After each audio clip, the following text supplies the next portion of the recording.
How can one cyclist dominate Grand Tours, monuments, world championships, and classics at the same time? Is this the greatest cyclist who has ever lived, or are we witnessing something cycling has never seen before?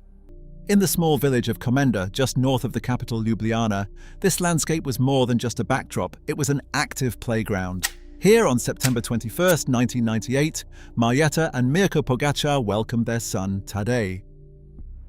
Like most Slovenian children, young Tadej's first sporting love was not the bicycle, but the football pitch. He spent his early childhood chasing a ball, developing the quick-footed agility, stamina, and spatial awareness that would later characterize his erratic, highly unpredictable style in the professional peloton. The shift happened in 2007, when Tadej was 9 years old. His older brother, Tilen, had recently joined the ROG Ljubljana Cycling Club, a prominent regional incubator for young athletic talent. Eager to mimic his brother, Tadej begged to join the training sessions. Because he was so small, the club did not have a racing bike that fit his tiny frame. Instead, he was handed an old green Bilato road bike that was far too large. He rode it anyway, stretching his legs just to reach the spinning pedals. His parents, Marjeta, a schoolteacher, and Mirko, an industrial plant worker, quickly realized that this sport was more than a passing phase. They dedicated their weekends to driving both boys to local races across the country, fostering a supportive, low-pressure family environment where enjoyment always preceded victory. They allowed him to grow at his own pace, keeping him grounded.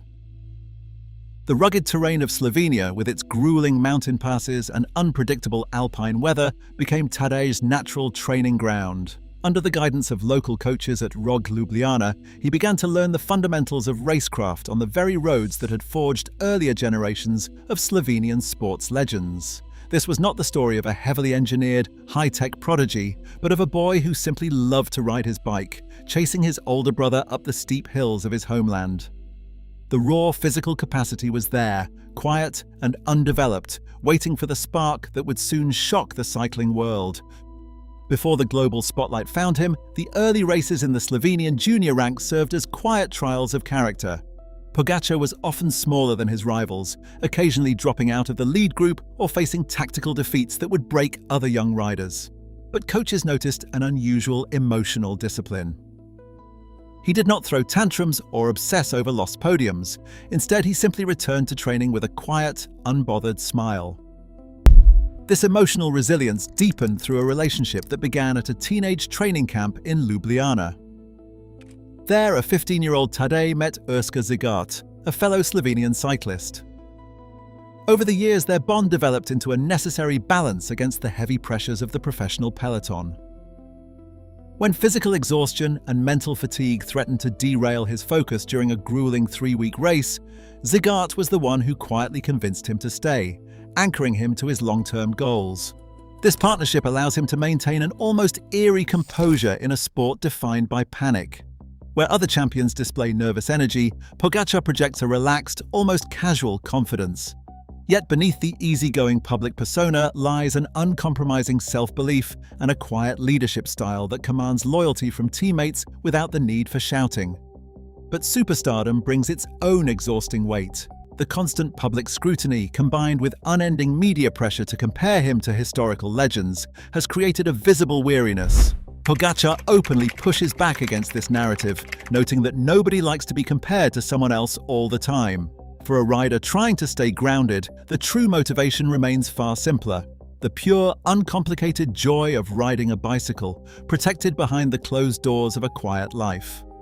At the Tour de l'Avenir, the premier under-23 stage race known as the Tour of the Future, the 19-year-old Slovenian outworked the world's top young prospects to secure the overall title.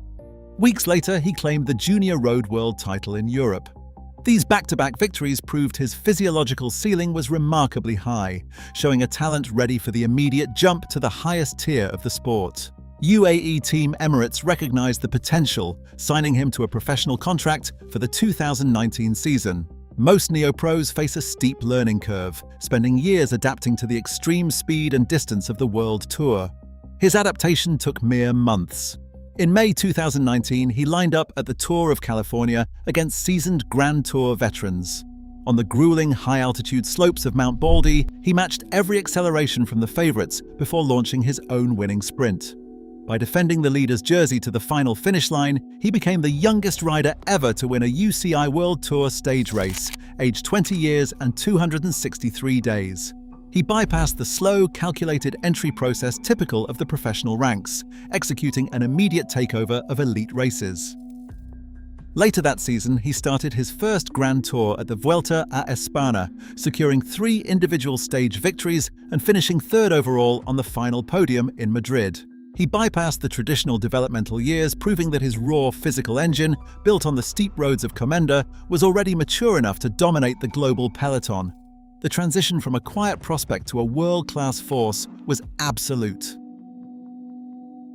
In September 2020, at just 21 years old, Pogacar lined up for his debut Tour de France. What followed was a stunning upset.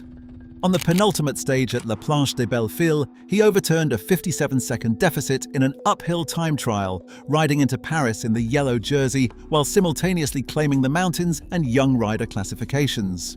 No debutant had ever swept all 3 jerseys in a single race. The following year, he proved this was no fluke.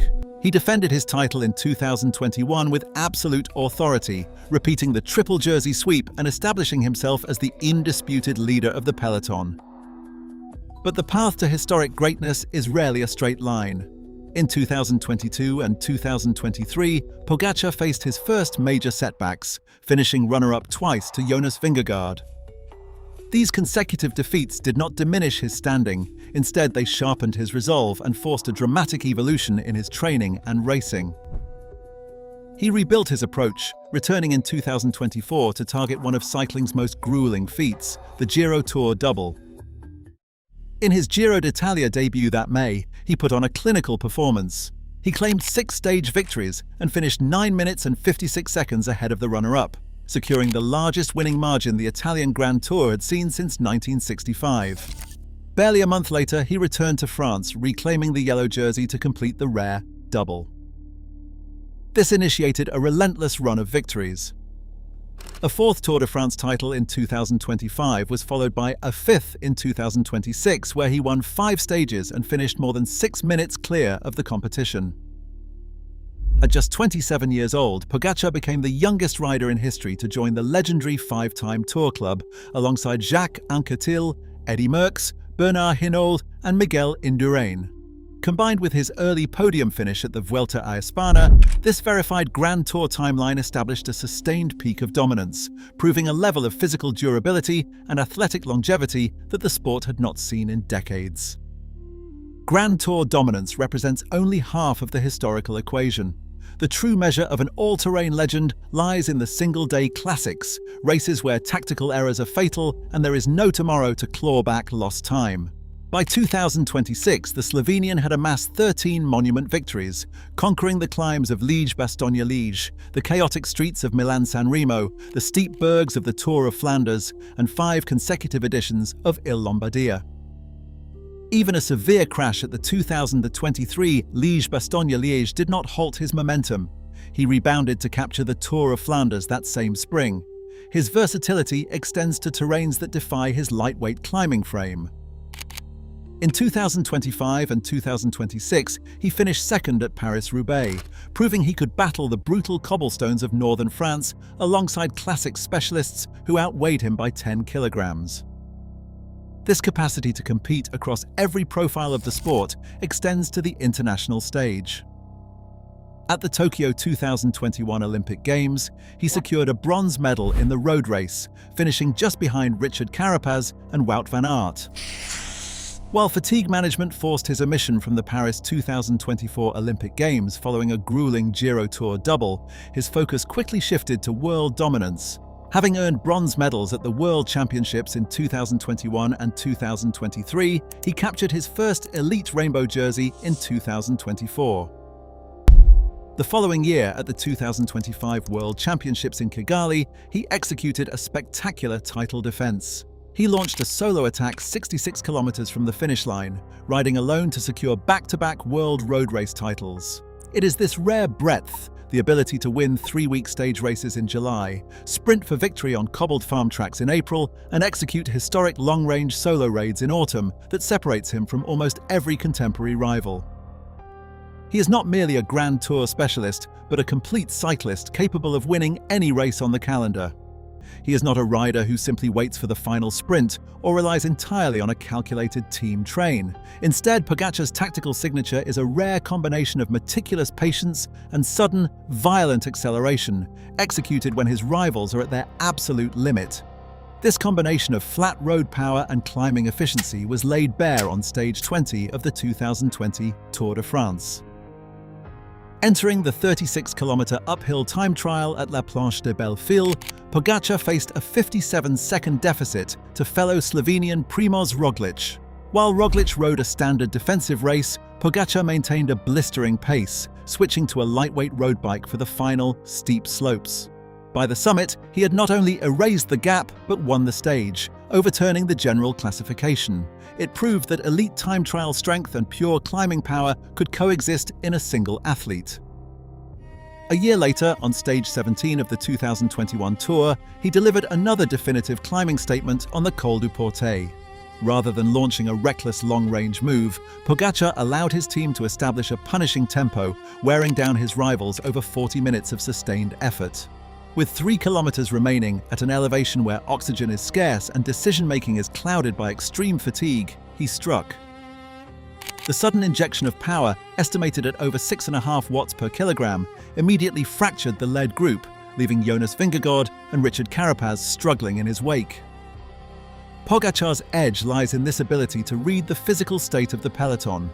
He uses his team to slowly deplete his opponent's aerobic reserves, waiting until the precise moment the gradient changes or a rival hesitates to launch a high wattage burst. This is not aggression for the sake of entertainment. It is highly efficient, cold-blooded race management that exploits fatigue. Behind the tactical execution lies a physiological engine refined by modern sports science. UAE Team Emirates lists Pogacar at 176 centimeters tall and 66 kilograms, a lean, highly efficient power-to-weight profile that naturally supports climbing in high mountains. Yet the exact physical limits of his engine remain a closely guarded secret. No full, peer-reviewed laboratory profile of his physiology has ever been publicly released by his team or cycling's governing bodies. Consequently, the spectacular numbers often associated with him are expert estimates rather than verified lab results. Analysts calculate his peak power output on long climbs at approximately 6.8 watts per kilogram and project his VO2 max to be around 96 milliliters per kilogram per minute. To put that estimate into perspective, a VO2 max in that extreme range sits near the absolute upper limit of human biology, representing an extraordinary capacity to process oxygen under maximum physical stress. But raw lung capacity and a lightweight frame are only the baseline. Modern cycling operates as an integrated performance system where sports science serves as a multiplier of natural talent, magnifying rather than replacing raw ability. Daily recovery is governed by precise fueling strategies, using individualized nutrition and continuous monitoring to ensure his energy levels are perfectly maintained. This constant replenishment allows him to back up massive, multi-hour efforts day after day with minimal decay in performance. Preparations are further refined through structured altitude training camps, which increase red blood cell production to boost endurance. On the road, equipment and technology extract every possible advantage. Wind tunnel testing shapes his aerodynamic positioning, while custom bike geometry on his carbon Colnago frame minimizes drag and maximizes the transfer of energy. Biomechanical analysis refines his pedaling technique, and a structured training philosophy balances high-intensity work with rest. Even his relaxed psychology contributes to this efficiency, preventing the wasted physical tension that plagues more anxious riders. Ultimately, science does not create his talent. It ensures that every ounce of his natural gift is converted into pure, unstoppable speed. Greatness is never forged in a vacuum. It requires a modern coliseum of opponents, each representing a distinct strategic threat that forces a constant evolution in racecraft. For Tadej Pogacar, this era is defined by 5 riders who have transformed professional cycling from a game of patience into a high-speed chess match played at physical extremes. Jonas Vingegaard represents the ultimate Grand Tour pressure point. The Dane operates as a cold, calculating climbing machine whose ability to withstand back-to-back mountain stages at extreme altitudes poses a direct threat to Pogacar's recovery cycles. Vingegaard does not hunt stages. He systematically drains his rival over 3 weeks, forcing UAE Team Emirates to abandon loose tactical freedom in favor of strict, defensive mountain trains. On the single-day front, Mathieu van der Poel acts as the great disruptive force. Where classic races once built toward a final, predictable climb, Van der Poel's willingness to launch violent, long-range attacks 50 kilometers from the line forces Pogacar to match these high-wattage early moves or risk being shut out entirely. This tactical aggression is further complicated by Remco Evenepoel, who serves as the aerodynamic foil. Evenepoel's unmatched time trial efficiency and aggressive solo style present a distinct general classification threat, punishing any mid-race hesitation and forcing Pogacar to constantly refine his time trial setup and power distribution. Meanwhile, Wout van Aert remains the mirror of pure versatility. By winning bunch sprints, alpine summits and cobbled classics with equal ease, Van Aert established the modern standard of the multi-terrain rider, a benchmark that Pogacar had to meet and ultimately surpass to claim historical supremacy. Finally, Primož Roglič remains the original benchmark. As the senior compatriot who first proved Slovenian riders could conquer the world, Roglič provided the initial psychological hurdle Pogacar had to overcome. Together, this collective threat has rewritten the rules of the sport. Modern calendars are now built around direct confrontations, team budgets have expanded to secure elite support riders, and racing speeds have reached unprecedented heights. These rivals did not just challenge Pogacar, they co-authored a golden era. The financial architecture of modern cycling has evolved around a new era of athlete valuation. UAE Team Emirates, backed by the state-level investment of the United Arab Emirates, has positioned Pogacar as their undisputed flagship asset. Off the bike, his commercial value is anchored by a record-breaking sponsorship agreement with Italian frame builder Colnago, a partnership that has repositioned the historic bicycle brand as a high-growth marketing engine. While professional cycling teams rarely publish exact financial ledgers, industry analysts report Pogacar's annual salary to be the highest in the peloton, with estimates of his personal net worth reflecting a portfolio that extends far outside standard race prize money. His digital footprint marks a shift in how the sport connects with a global audience. Millions of views across social media platforms convert his public persona, Pogi, into a highly monetizable brand, driving merchandise sales and expanding the international profile of his Middle Eastern sponsors. This commercial influence alters the traditional economics of the professional peloton. High-value equipment relationships are no longer simple supply agreements. They are integrated marketing campaigns designed around a single athlete's global appeal. By linking his racing success to premium consumer brands, Pogacar has shown that a modern cycling superstar does more than win races. He reshapes the commercial viability of his entire team. The financial commitment from the UAE and Colnago relies on this constant visibility, turning every solo victory and yellow jersey into a high-return marketing campaign that strengthens the sport's overall business environment, establishing a new benchmark for what elite riders can demand in a market historically constrained by fragile sponsorship models. The history of professional road cycling ensures that unprecedented physical dominance is never met with simple, uncomplicated awe. For Tadej Pogacar, this institutional skepticism became highly visible during the 2026 Tour de France. Before stage 15, both Pogacar and his rivals were subjected to unannounced nighttime doping controls. The International Testing Agency and French judicial authorities authorized these tests under a regulatory clause reserved for serious and specific suspicion. The Union Cyclist Internationale publicly defended the timing, stating that effective anti-doping measures must occasionally occur outside standard daytime hours to prevent the loss of potential evidence.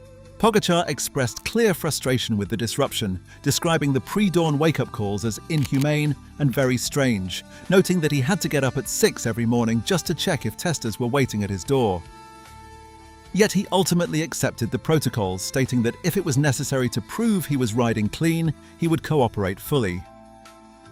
To date, Pogacar's official regulatory record remains entirely clean, with 0 confirmed anti-doping violations, failed tests, or formal sanctions. However, the legacy of cycling's deeply scarred past, defined by systemic doping eras in the late 20th and early 21st centuries, creates an environment where exceptional performance is routinely scrutinized. In this culture of suspicion, journalists, fans, and sports scientists continuously pass climbing speeds and estimated wattage. For a modern champion, passing every official laboratory test is only part of the challenge. The harder task is navigating the persistent historical skepticism of a public that has been burned before. Comparing champions across different generations of cycling requires looking past simple win tallies. A balanced assessment of historical greatness rests on 5 core pillars: versatility across terrains, absolute dominance over contemporaries, career longevity, tactical innovation, and overall cultural impact. Simply counting victories fails to account for how much the sport has transformed over the last half-century. When Eddy Merckx dominated the 1970s, he rode a 10-kilogram steel bicycle with minimal aerodynamic testing, relying on basic carbohydrate loading and high-mileage training. Today, riders compete on sub-7-kilogram carbon machines refined in wind tunnels, guided by real-time power meters and continuous glucose monitoring. Sports scientists estimate these technological, nutritional, and training advances provide a modern cyclist with a performance advantage of roughly 10 to 15% over a mid-20th century counterpart. Modern race calendars are more densely packed with high-intensity events, while historical fields lack the global depth of modern competition. Because of these variables, statistical models use ERA-adjusted normalization to compare riders. These calculations scale raw achievements against the depth of competition in each era and apply technology adjustments based on equipment weight, rolling resistance, and aerodynamic drag. Under these mathematical frameworks, Merckx's 19 monument victories and 11 Grand Tour titles remain the gold standard. Yet when adjusted for modern training and advanced technology, Pogacar's rapid accumulation of 5 Tour de France titles and 13 monuments places him in direct statistical rivalry with the legends of the past. Ultimately, ERA adjustment remains an ongoing interpretation rather than a fixed fact, but it provides the necessary framework for a balanced comparison. The ultimate test of a champion's stature lies in the testimony of those who previously held the crown. Eddy Merckx, after witnessing the Slovenian's long-distance triumph at the 2025 World Championships, offered a stunning concession, admitting that it was obvious Pogacar was above him. Bernard Hinault mirrored this reverence, describing him as a complete rider who attacks relentlessly and fearlessly, echoing his own competitive spirit. Even Jonas Vingegaard, his fiercest contemporary rival, declared flatly that Tadej Pogacar is the greatest cyclist of all time. Yet the man at the center of this historical storm finds the constant evaluation exhausting. Pogacar has expressed clear discomfort with the endless comparisons, stating, "I don't like that all the time you need to compare to somebody. Nobody likes to be compared to somebody all the time." He prefers to let his actions on the road define his place in history. This reluctance to accept the crown only intensifies the search for mirrors in other sporting arenas.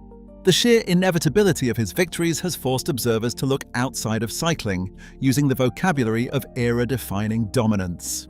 His explosive acceleration evokes the peak speed of Usain Bolt or Cristiano Ronaldo, combined with the playfulness of Lionel Messi and Michael Jordan.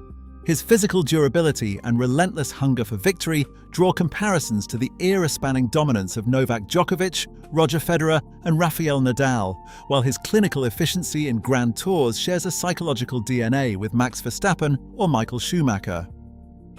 Within the modern peloton, this standard forces everyone else to adapt.